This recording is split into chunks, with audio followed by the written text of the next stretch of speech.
अस्सलामुअलैकुम everyone, welcome to your companion. आज के इस वीडियो में हम पाक 522 का lecture number 19 the judiciary in Pakistan यानी कि पाकिस्तान की जो अदलिया है उसको पढ़ेंगे। लेक्चर नंबर 18 में हमने पाकिस्तान की एग्जीक्यूटिव को पढ़ा था। हमने देखा था कि एग्जीक्यूटिव का काम कवानीन को नाफिज करना होता है और अवामी मामला चलाना होता है। यानी कि ये पाकिस्तान में ये प्रेसिडेंट, प्राइम मिनिस्टर, कैबिनेट और सिविल ब्यूरोक्रेसी मिलकर बनते हैं। फिर हमने देखा था कि जो प्रेसिडेंट होता है वो रस्मी हेड ऑफ स्टेट होता है, जबकि प्राइम मिनिस्टर जो है वो हकीकी एग्जीक्यूटिव अथॉरिटी रखता है। फिर हमने सिविल ब्यूरोक्रेसी का देखा, जो कि परमानेंट एग्जीक्यूटिव है, जो कि हुकूमतों को तब्दीली होने के बावजूद भी गवर्नेंस की तसलसल क़याम रखती है। फिर हमने पाकिस्तान में पार्लियामेंट्री सिस्टम है वो हमने देखा, जिसमें एग्जीक्यूटिव और लेजिस्लेचर के फ्यूजन ऑफ पावर्स हैं, लेकिन जस्टिसरी इन दोनों पर चेक रखता है। अब सवाल ये है कि अगर लेजिस्लेचर कानून बनाए और एग्जीक्यूटिव उसे नाफिज करे तो ये कौन देखता है कि कानून कॉन्स्टिट्यूशन के मुताबिक है या नहीं। अगर किसी का हक छीना जाए तो वो कहाँ जाएगा। अगर ये जो फेडरेशन और प्रोविंसेस के दरमियान झगड़ा हो तो फैसला कौन करेगा। आज का जो हमारा लेक्चर नंबर 19 है वो पाकिस्तान की जस्टिसरी पर ही रोशनी डालता है। ये वो इदारा है जो कवानीन की तशरीह करता है और इंसाफ फराहम करता है, फंडामेंटल राइट्स की हिफाजत करता है और लेजिस्लेचर और एग्जीक्यूटिव आईनी हदूद में रखता है। तो ये लेक्चर पाकिस्तान की अदलिया के कॉन्सेप्ट, स्ट्रक्चर, पावर्स और चैलेंजेस का जायज़ा लेता है। 1973 के कॉन्स्टिट्यूशन में जस्टिसरी के आज़ाद रखकर इससे ये जिम्मेदारी दी गई कि वह कानून का तशरीह, इंसाफ, फंडामेंटल राइट्स की हिफाजत और कॉन्स्टिट्यूशन की बालादस्ती क़याम रखे। इस लेक्चर में हम पढ़ेंगे कि जस्टिसरी का मतलब क्या होता है, इसकी सिग्निफिकेंस क्या है। फिर हम देखेंगे कि जस्टिसरी की जो बुनियादी फंक्शंस हैं वो क्या हैं, पाकिस्तान की अदलिया का जो स्ट्रक्चर है वो क्या है और जस्टिसरी की डिफरेंट जो कंटेम्प्रेरी चैलेंजेस हैं वो क्या हैं। तो हम देखते हैं जस्टिसरी मीनिंग एंड कॉन्सेप्ट। तो judiciary is one of the three principal pillars of the state principal pillars of the state alongside the legislature and the executive। तो जो पिलर हैं स्टेट के उसमें पहला जो हमने देखा था वो लेजिस्लेचर था, उसके बाद हमने एग्जीक्यूटिव देखा और जो तीसरा पिलर है वो जस्टिसरी है यानी कि अदलिया। इसको गार्डियन ऑफ द कॉन्स्टिट्यूशन भी कहा जाता है। इसमें जस्टिसरी रियासत का वो तीसरा सतून है जो कि कवानीन की तशरीह और उनको नाफिज करता है, कानूनी झगड़ों को सुलझाता है, इंसाफ को अमली जामा पहनाती है और कॉन्स्टिट्यूशन की पासबानी करती है। हर शख्स और इदारा कानून के दायरे में रहे। सिंपल लफ्जों में जब कानून की बात हो और उसके मानी जो है समझने हो या किसी का हक मारा जाए तो अदालत ही वो जगह है जहाँ इंसाफ मिलता है।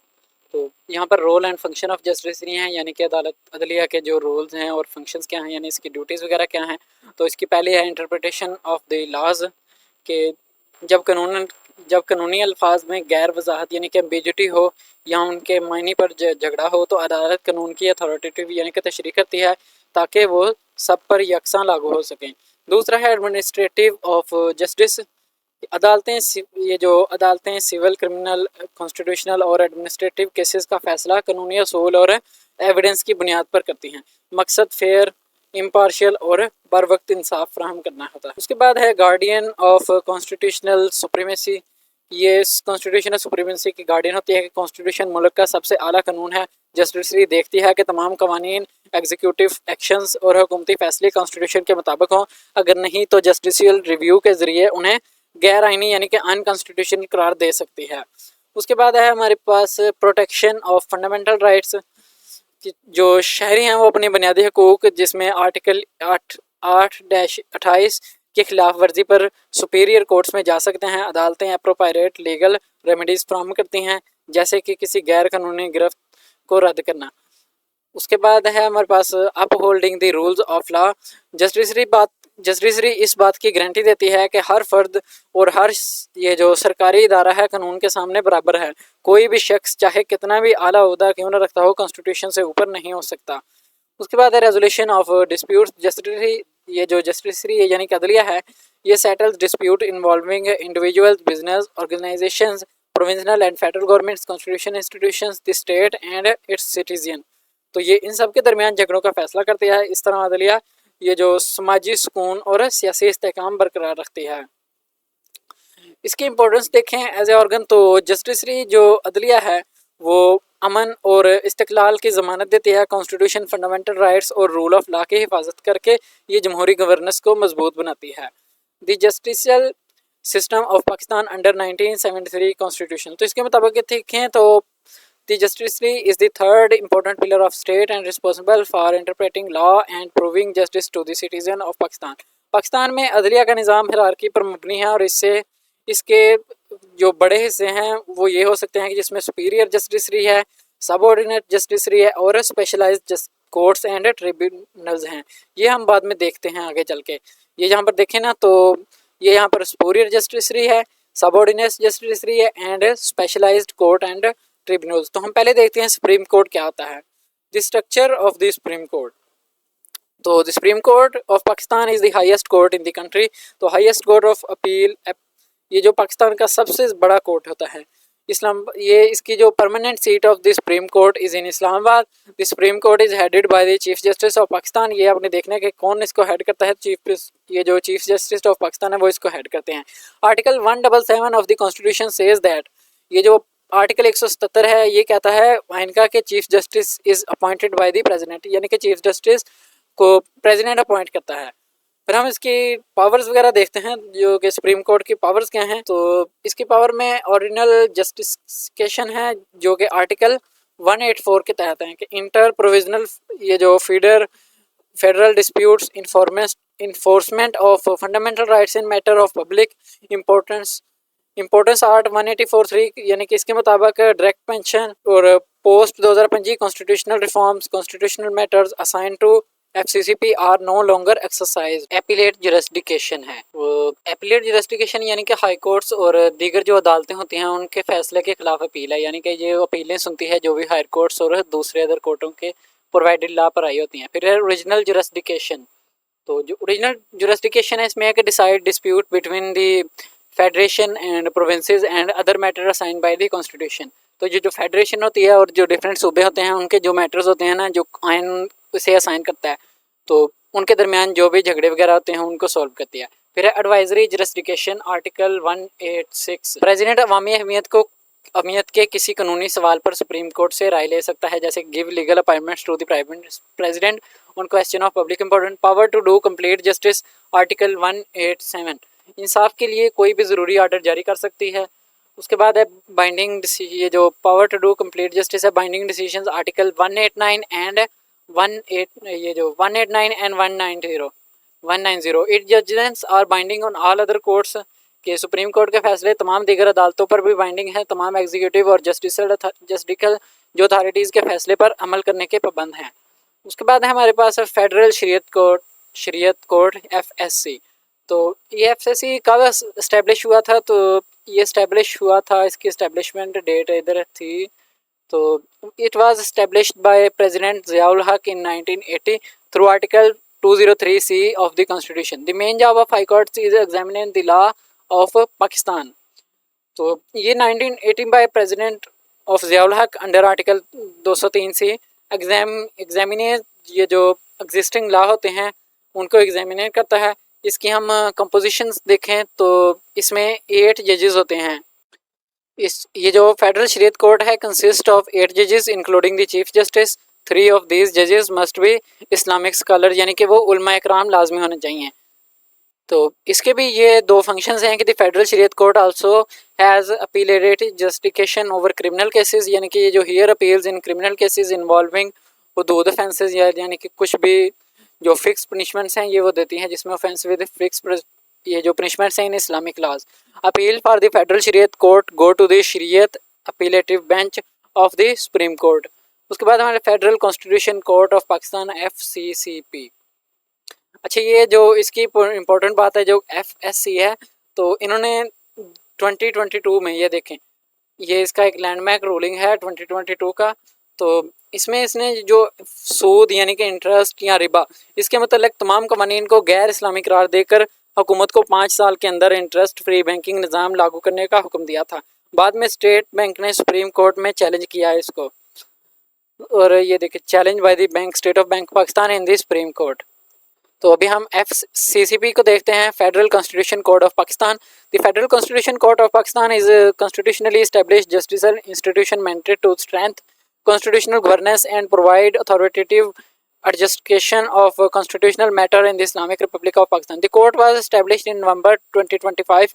ये नवंबर 2025 को ये इस्टेब्लिश हुआ था through the 27th constitutional amendment under article 175F and 175L of the constitution of Pakistan. तो ये नवंबर 2025 को 27 कॉन्स्टिट्यूशनल अमेंडमेंट में ये इस्टेब्लिश हुआ था। इसका पर्पस देखें तो इसका पर्पस था कि to create a specialised constitutional form exclusively for interpreting, enforcing and preserving constitutional provisions, relieving the supreme court of original constitutional justification.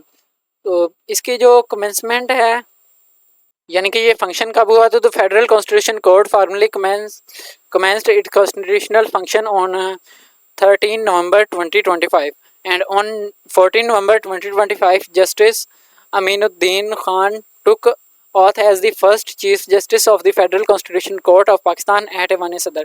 तो ये जो जस्टिस अमीनुद्दीन है खान है, ये पहले जो इसके चीफ जस्टिस बने थे। एट दिस इंसेप्शन 6 जजेस वर अपॉइंटेड। तो इसमें 6 जजेस जो हैं वो अपॉइंट हुए हैं। प्रेसिडेंट अपॉइंट जजेस on the prime ministers advice with subsequent chief justice nominate handle. तो ये जो 6 जजेस थे वो कौन कौन से थे, तो ये देख लें इनके नाम, ये 6 नेम हैं। जस्टिस सैयद हसन अजहर रिजवी, जस्टिस आमिर फ़ारूक और जस्टिस अली ये जो बकर नजफी हैं। उसके बाद जस्टिस मोहम्मद करीम खान आगा हैं, जस्टिस रोज़ी खान ब्रिज हैं, फिर जस्टिस सैयद अरशद हुसैन शाह हैं। उसके बाद core constitutional function of FCCP है। तो ये जो फेडरल कॉन्स्टिट्यूशन कोर्ट है इसके हम फंक्शंस को देखते हैं, जिसमें पहला है फेडरल ये जो resolution of disputes between the federation, तो resolve dispute between the federation and provinces. ये इसका भी आर्टिकल जो है 175E है। इन्फॉर्मेंस ऑफ फंडामेंटल राइट्स, ये आर्टिकल 175E है। उसके बाद ये इसका एडजस्टमेंट, ये जो adjudication and authoritative interception of constitutional question, article 175E5। उसके बाद preservation of constitutional supremacy and the federal balance. Now the federal constitution court of Pakistan stand as A guardian of the constitution. तो ये पाकिस्तान के जो आइन है उसकी निगरानी करता है। Critics argue the executive controls. अच्छा, इसमें जो पहली बात है कि जो FCCP की रूलिंग है वो तमाम अदालतों इंक्लूडिंग सुप्रीम कोर्ट पर बाइंडिंग होती हैं। और इसमें कंट्रोवर्सी ये है कि जो क्रिटिक्स हैं वो कहते हैं कि इससे ये जो अदलिया का निज़ाम है उसकी आज़ादी ख़त्म हो जाती है, आज़ादी में ख़तरा है, क्योंकि एग्जीक्यूटिव जस्टिसल अपॉइंटमेंट्स में ज़्यादा कंट्रोल हासिल कर सकता है। सपोर्टर्स कहते हैं कि ये जस्टिसल ये जो मॉडर्नाइजेशन और ये जो 56K प्लस 56,000 जो पेंडिंग केसेस हैं को बैकलॉग को काम करने के लिए ज़रूरी है। फिर हमारे पास structure and hierarchy of the provisional judiciary. तो इसमें हमारे पास जो पहले आ जाता है हाई कोर्ट। हाई कोर्ट में देखें तो Pakistan has 5 high courts. Pakistan में 5 हाई कोर्ट्स हैं, जिसमें लाहौर हाई कोर्ट है पंजाब में, सिंध हाई कोर्ट सिंध के लिए है, ये जो पेशावर हाई कोर्ट है खैबर पख्तूनख्वा के लिए, बलूचिस्तान हाई कोर्ट है बलूचिस्तान के लिए, इस्लामाबाद हाई कोर्ट है ये जो इस्लामाबाद कैपिटल टेरिटरी के लिए है। तो हर सूबे के लिए एक कोर्ट है और ये जो इस्लामाबाद के लिए एक अलहदा है। Established under article 119। तो इन हर जो ये जो हाई कोर्ट होता है, each high court is headed by a chief justice and consist of other जजेस appointed according to the constitutional procedure. तो यहाँ पर एक है कि इसकी under article 199 they may issue constitutional rights to enforce fundamental right and ensure that public authoritative act within the law. उसके बाद है डिस्ट्रिक्ट एंड सेशन कोर्ट्स। तो हर ज़िले में डिस्ट्रिक्ट और सेशन कोर्ट्स होती है और ये जो डिस्ट्रिक्ट जजेस हैं डील विद सिविल मैटर्स के साथ डील करते हैं। ये जो उसके बाद सेशन जजेस हैं, ये session court have the power to try serious criminal cases. Sessional जजेस होते हैं, ये सीरियस क्रिमिनल केसेस के साथ डील करते हैं।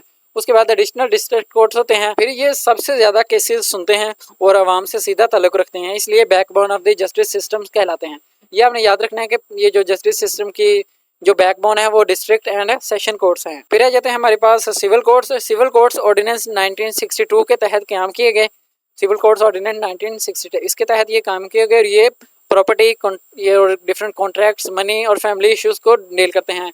इसमें ये डिफरेंट लेवल होते हैं, ये include the court of senior civil जज एंड सिविल जज। The hierarchy with in the civil court depend on the financial value of the case and subject. फिर आ जाते हैं magistrate courts. Magistrate court handle criminal cases at the lower level. ये lower level के तौर पर ये जो क्रिमिनल केसेस हैं उनको हैंडल करते हैं। There are 2 type of magistrates. 2 तरह के मजिस्ट्रेट होते हैं, जिनमें पहले हैं judicial magistrates and executive magistrates. ये जो जस्टिसिकल ये जो मजिस्ट्रेट्स हैं ये क्रिमिनल केसेस के साथ, क्रिमिनल ट्रायल के साथ काम करते हैं, और दूसरे जो एग्जीक्यूटिव हैं ये पब्लिक ऑर्डर और एडमिनिस्ट्रेशन के साथ करते हैं। यहाँ पर जो 18th अमेंडमेंट हुआ था तो 2010 में, उसके बाद जस्टिसिकल और एग्जीक्यूटिव मजिस्ट्रेट को अलग करने की कोशिश तेज़ की गई थी। उसके बाद हमारे पास कुछ स्पेशल कोर्ट्स एंड ट्राइब्यूनल्स में है। Beside the regular courts Pakistan also has many special courts. तो कुछ स्पेशल कोर्ट हैं जिनमें पहला है anti terrorism courts. Anti terrorism cases वगैरह जो कि एक्ट 97 के तहत है उनके लिए है। उसके बाद अकाउंटेबिलिटी कोर्ट है, तो ये करप्शन केसेस और नैब वगैरह के लिए है। फिर लेबर कोर्ट्स हैं जो कि वर्कर्स और एम्प्लॉयज़ के राइट्स के लिए हैं। फिर बैंकिंग कोर्ट्स हैं, deal with financial and banking disputes, जो बैंकिंग के तनाज़ात होते हैं उनको सॉल्व करने के लिए। फिर फैमिली कोर्ट्स हैं, they deal with the marriage, divorce and maintenance cases under the family court act 1964. The special court exists because regular courts are very busy and some type of cases need special expertise. Pakistan has created many new special court and tribunal as the legal needs of the Pakistan. उसके बाद हम देखें role and functions of the justice, जो कि अदलिया के जो किरदार है और इसके जो जिम्मेदारियां हैं वो क्या क्या हैं। तो उसमें पहले है administration and justice, civil, criminal, constitution dispute के फेयर और इम्पार्टियल फैसले करती है, और आर्टिकल 37D के तहत सस्ती और जल्द इंसाफ पर जोर देता है। फिर interpretation of the constitutional and law, जब किसी कानून के मानी जो हैं वो साफ नहीं होते तो अदालत तशरीह करती है, और अब FCCB कॉन्स्टिट्यूशनल मैटर्स देख रही है, सुप्रीम कोर्ट एपेक्स कोर्ट है। फिर जस्टिसिकल रिव्यू है, जो अदलिया के जो रिव्यू हैं, तो कवानीन और एग्जीक्यूटिव एक्शन को कवानीन ये जो कॉन्स्टिट्यूशन के मुताबिकत के लिए परखना, और अगर गैर आइनी हो तो सुप्रीम कोर्ट और हाई कोर्ट ये जो आर्टिकल 184, 119 के तहत रद्द कर सकती है। फिर आ जाती है protection of fundamental rights, article 828 के तहत ग्रांटेड राइट की हिफाजत सुपीरियर कोर्ट्स ये जो रेमेडीज देती है।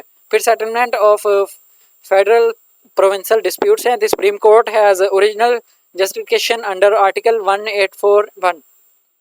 तो सुप्रीम कोर्ट के पास ओरिजिनल जस्टिफिकेशन आर्टिकल 184 के तहत था, अब FCCB के पास है, इससे फेडरल बैलेंस कायम रहता है। फिर constitutional checks on the legislature and executive, तो checks on legislator and executive अदलिया दोनों के आईनी दायरे में रखती है। अनकॉन्स्टिट्यूशनल एक्शंस इनवैलिडेट कर सकती है और उन्हें रद्द कर सकती है।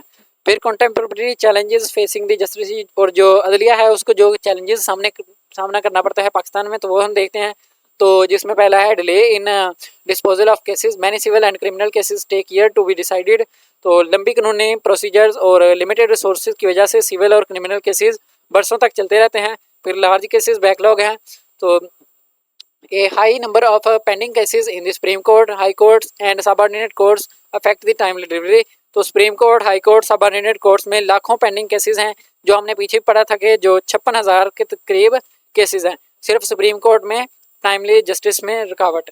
उसके बाद नीड फॉर जस्टिसिकल रिफॉर्म्स, तो सुप्रीम कोर्ट, हाई कोर्ट्स और सबऑर्डिनेट कोर्ट, अच्छा नीड फॉर जस्टिस, तो इसमें है कि continuous reforms are needed to improve court efficiency, simplify procedures and expanded case to justice, court efficiency बढ़ाने, प्रोसीजर सिंप्लीफाई करने और एक्सेस को जस्टिस बढ़ाने के लिए मुसलसल इस्लाहात की ज़रूरत होती है। फिर डिजिटलाइजेशन ऑफ कोर्ट्स, तो ई फिलिंग, वर्चुअल हियरिंग और डिजिटल केस मैनेजमेंट से कुछ बेहतरी आई है, लेकिन पूरे मुल्क में इसका इम्प्लीमेंटेशन अनइवन है। फिर आ जाती है maintaining judicial independence, the judicial must remain free from political, तो अदलिया को सियासी और खारजी दबाव से आज़ाद रहना चाहिए। ये जो जजेस हैं वो बगैर पॉलिटिकल प्रेशर के, एक्सटर्नल इन्फ्लुएंस और ज़ात पसंदी के फैसला ना करें। तो उसके बाद है अल जहद ट्रस्ट केस 1996, ये एक ट्रस्ट केस था 1996 का, तो इसमें is a landmark case that strengthen the judicial independence in the Pakistan, तो इसमें सुप्रीम कोर्ट ने कहा कि जजेस की तकर्री मेरिट की बुनियाद पर और चीफ जस्टिस के साथ मीनिंगफुल कंसल्टेशन से हो, ना कि सिर्फ एग्जीक्यूटिव की मर्जी से। इस फैसले ने जस्टिस को इंडिपेंडेंस को मजबूत किया था। फिर आ जाती है political interference and institutional clashes, तो कभी कभी जो अदलिया है वो लेजिस्लेचर और एग्जीक्यूटिव के दरमियान कॉन्स्टिट्यूशनल पावर को लेकर तनाव पैदा होता है। लॉयर्स और जो लॉयर्स हैं, लॉयर्स मूवमेंट 2007 ये एक लॉयर मूवमेंट्स है 2007 टू 2009, 2007 से 2009 में ये लॉयर मूवमेंट्स हुई थी। इसने जस्टिकल इंडिपेंडेंस की बहाली और separation of power, constitutional governance और रूल और लॉ के असूलों को मजबूत किया था। फिर इम्प्लीमेंटेशन ऑफ कॉन्स्टिट्यूशनल रिफॉर्म्स हैं, जिसमें ये जो recent judgment reforms require effective implementation to strength the rule of law and improve public confidence. Constitution reforms को अमली तौर पर नाफिज करना भी एक चैलेंज था। फिर यहाँ पर कुछ की टेक अवेज हैं जो कि बेसिकली इस पूरे लेक्चर की एक समरी है, तो हम देख लेते हैं समरी को कि ये जो जस्टिस यानी कि अदलिया है वो कानून की तशरीह, इंसाफ और फंडामेंटल राइट्स की हिफाजत और कॉन्स्टिट्यूशन की पासबानी करता है। फंक्शंस इसके क्या होते हैं कि law interpretation, administration of justice, judiciary review यानी कि कानून को रद्द करना, उसके बाद फंडामेंटल राइट्स प्रोटेक्शन करना होता है। फिर हमने इसका स्ट्रक्चर पढ़ा था जिसमें सुप्रीम कोर्ट थे, फेडरल शरीयत कोर्ट थे, फिर फेडरल कॉन्स्टिट्यूशन कोर्ट थे, उसके बाद हाई कोर्ट थे जो कि 5 हाई कोर्ट है हमारे पास, फिर डिस्ट्रिक्ट एंड सेशन कोर्ट थे, फिर सिविल मजिस्ट्रेट कोर्ट थे, फिर कुछ स्पेशल कोर्ट थे। फिर उसके बाद हमने चैलेंजेस को देखा कि क्या चैलेंजेस हो सकते हैं। तो यहीं तक था आज का हमारा लेक्चर। अगर वीडियो अच्छी लगी हो तो वीडियो को लाइक कर दें, शेयर कर दें और चैनल वीडियो कंपेनियन को सब्सक्राइब कर दें। मिलते हैं नेक्स्ट लेक्चर में, तब तक के लिए अल्लाह हाफिज़।